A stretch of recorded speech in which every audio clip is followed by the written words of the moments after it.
આ છે સાવરકુંડલાનો લીમડી વિસ્તાર. અત્યારે તમે જોઈ શકો છો કે આ ઉપર તમને લીમડો દેખાય છે. અત્યારે જે મુસ્લિમ સમાજનો જે તહેવાર ચાલી રહ્યો છે, આમ જોઈએ તો મોહરમનો તહેવાર, જ્યારે પણ આ લીમડાની નીચે તાજિયા આવતા હોય છે ત્યારે આ લીમડો છે આમ જોઈએ તો 364 દિવસ સુધી આ કડવો લીમડો હોય છે, પરંતુ જ્યારે તાજિયા આ લીમડાની નીચે આવે છે એટલે લીમડો છે આપોઆપ મીઠો થઈ જાય છે. તમે લીમડો ચાખ્યો હોય? મીઠો લીમડો હતો વર્ષોથી આ જ્યારે તાજિયા અહીંયા આવે છે ત્યારે આ લીમડો મીઠો થઈ જાય. લીમડી ચોક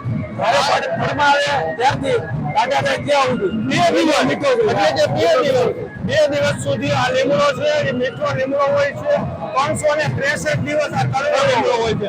આ છે જે શહીદ કરબલા ઇમામે હુસેન જ્યારે કરબલાની અંદર શહીદ થઈ ગયા એની યાદમાં જે દિવસ ઉજવવામાં આવે છે, આ દિવસે આ જે સાવરકુંડલાના લીમડી ચોક ની અંદર જે લીમડો આવેલો છે એ મીઠો લીમડો છે.